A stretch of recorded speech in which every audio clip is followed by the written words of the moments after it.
Nazywam się Gabriela Dąbrowska i dzięki udziałowi w projekcie Tandemy Translatorskie miałam przyjemność razem z Zuzanną Krasnopolską tłumaczyć z włoskiego książkę Dopo la pioggia, czyli Po deszczu, Chiare Mezzalame.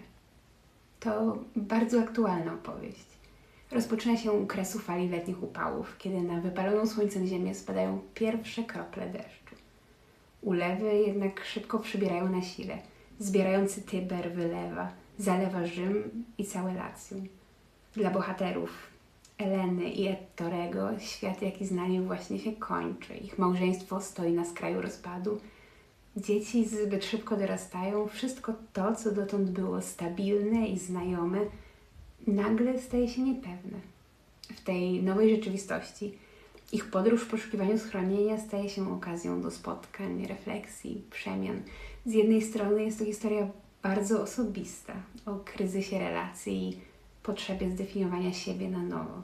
Z drugiej strony mocno osadzona w szerszym kontekście zmian klimatycznych i pytania o przyszłość naszej planety. To książka dla czytelników, którzy lubią literaturę obyczajową, ale też szukają w niej czegoś więcej, bo Po deszczu to opowieść o końcu pewnego świata, ale też o możliwości zmiany i o tym, jak wciąż na nowo próbujemy walczyć zarówno o relacje międzyludzkie, jak i naszą więź z naturą.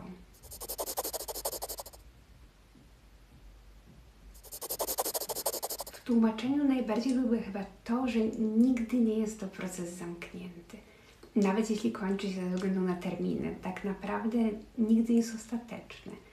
To nigdy nie jest tekst, który odda oryginał i myślę, że trudno w tej pracy oczekiwać takiej perfekcji. Staram się patrzeć na to inaczej. Nie przez pryzmat błędu i tego, co w tłumaczeniu tracimy, ale raczej tego, co udaje się ocalić. Co można przenieść, zachować, oddać w innym języku mimo wszystkich różnic. I to jest chyba najbardziej satysfakcjonujące. Bardzo lubię też to głębokie wejście w tekst. Moment, w którym czyta się książkę już nie tylko jako czytelnik, ale jako ktoś, kto próbuje zrozumieć, co stoi za wyborem każdego słowa. To zupełnie inny rodzaj czytania, dużo bardziej uważny i intensywny. I właśnie to mnie w tej pracy najbardziej fascynuje.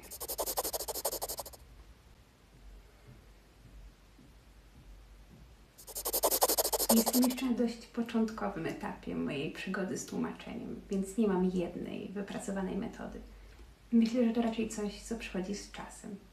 Na pewno jednak zawsze czytam tekst na głos. Mam wrażenie, że to najlepszy sposób, żeby sprawdzić, czy zdanie brzmi dobrze, czy jest naturalne i płynne. Ucho często wychwytuje rzeczy, których nie widać na pierwszy rzut oka. Nawet jeśli mówimy o powieści, czyli tekście przeznaczonym raczej do cichej i indywidualnej lektury. Mam też ogromne szczęście obracać się w środowisku italianistów, więc w razie wątpliwości mogę zwrócić się o pomoc do bliskich osób, przedyskutować jakiś fragment, rozwiać językowe niepewności, spojrzeć na problem z innej perspektywy.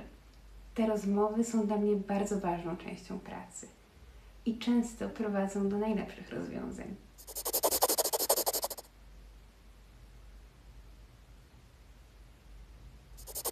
Niestety przez napięty grafik pracuję głównie przy komputerze, najczęściej w godzinach wieczornych i nocnych, ale mam wrażenie, że proces tłumaczeniowy tak naprawdę nigdy nie jest przypisany konkretnym godzinom, tylko cały czas trwa.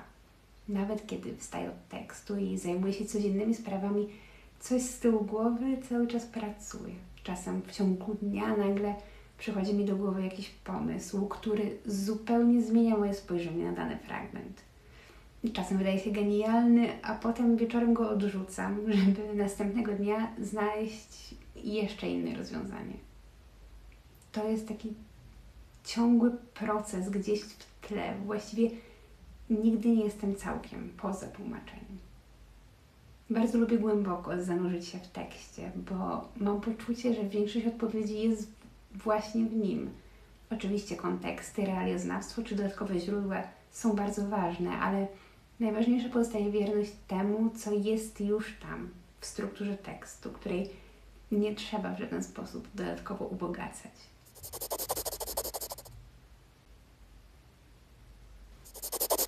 Myślę, że w tłumaczeniu większości rzeczy uczymy się bardzo powoli, przede wszystkim w praktyce. I właśnie dlatego praca w tandemie szczególnie pokazuje, jak jeden fragment można przełożyć na kilka zupełnie różnych sposobów.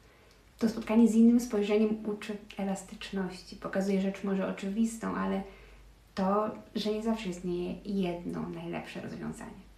Praca w tandemie nauczyła mnie też bardziej praktycznych aspektów związanych z tłumaczeniem. Systematyczności, dzielenia tekstu, rozliczania się z kolejnych fragmentów, pilnowania terminów.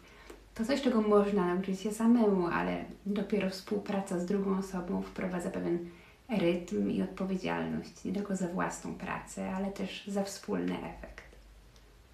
Bardzo ważne było dla mnie również to, że każdą wątpliwość mogłam omówić, zatrzymać się przy jednym zdaniu na dłużej, przedyskutować je, skorzystać z dużo większej niż moja wiedzy pani Zuzanny.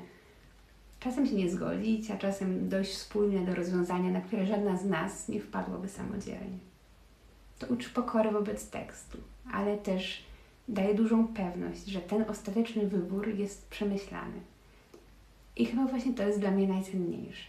Doświadczenie tłumaczenia jako procesu dialogu, nie tylko z tekstem, ale też z drugą osobą.